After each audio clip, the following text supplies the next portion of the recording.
Today we're going to sample a well for Total Coliform and E. Coli. We're sampling this from the wellhead, and when you're doing that, you want to choose the closest spigot to the actual well itself. Then you're going to want to run the water for a couple minutes like we're doing here in the video, just to get a fresh water sample. So we're going to let that water run at max speed for a couple of minutes. And while the water's running, you can use that time to label your bottle with the date, time, and location. You're going to want to get a fresh pair of gloves, which I'm going to show here in a second. That's the sampling bottle. Make sure the seal is not broken on that. You want to have a clean and sterile bottle for every sample.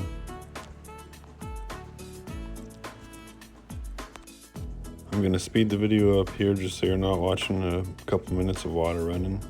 There's some clean gloves there, make sure you get that. And here, let's keep the video at a higher speed. Alright, so this is just a bottle of pure chlorine for sampling. You can dilute it down, but I wouldn't dilute it down too much. It's a little harsh for indoor faucets, so you kind of want to be careful with the pure chlorine. It can stain some appliances, but for the most part, it should be alright. Alright, so now we're going to turn the water off and bust out the chlorine and spray it all around. So on the outdoor, you really can't use too much, you know. It's probably a little more contaminated than the indoor faucet, so I always tend to go more heavy-handed with the chlorine when I'm sampling outdoors, so you can watch that here.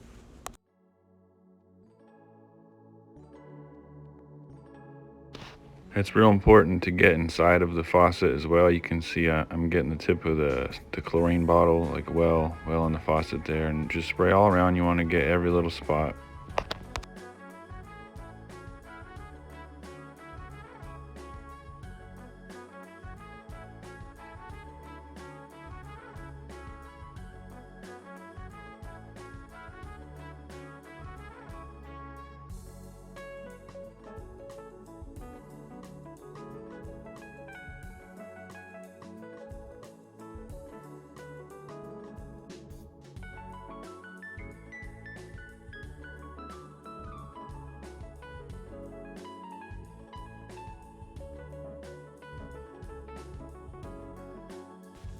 Alright, so now that we've got the faucet all sanitized with the chlorine, we're just going to let that sit for at least a minute or two so there's enough contact time to kill the bacteria.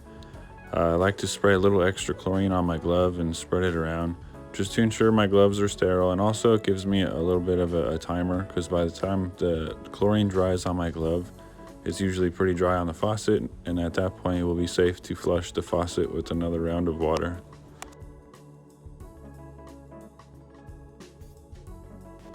Now that the chlorine has sat on the spigot here for a couple of minutes, I'm just going to go ahead and flush it with some fresh water. You want to go ahead and let the water run again, max speed, for at least a minute or two, just to make sure you're washing away all the chlorine. You don't want to get chlorine into the sample, because obviously at that point it would come back as clean when maybe it's actually not. So just run it like this for a couple minutes and get that all washed out.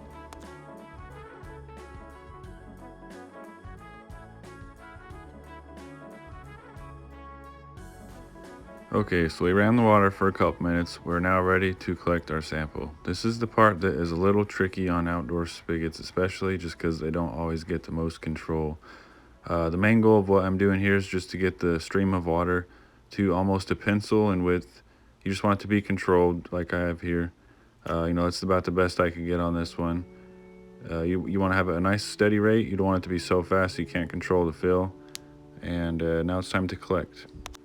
So I begin by cupping the cap with my left hand, giving it a gentle twist with my right. You don't want to break that seal with your left hand. You want to maintain that contact. Don't touch the interior lid or cap. At that point, the sample would be considered contaminated. So this is a quick fill. You don't want to be letting the sample sit open for too long, as you can see what I'm doing here. I began by filling the bottle close to the stream of water, so the distance you're traveling between the bottle and the stream is not too great, and left hand remained on cap at all times. You can see I filled it up to the little line there, which is pretty easy to see, the 100 milliliter. It's alright to go a little over. The main point is just don't go under. And most important, once you collect that sample, get it on ice and keep it on ice as quick as you can before you get it to the collection center. I think the hold time is 6 or 8 hours for a coliform sample. and you'll start hearing back next day if it's bad. Pretty quick turnaround time on those. Another thing to note, this is for the present/absent version of coliform testing. That's the end of the video, and thank you for watching.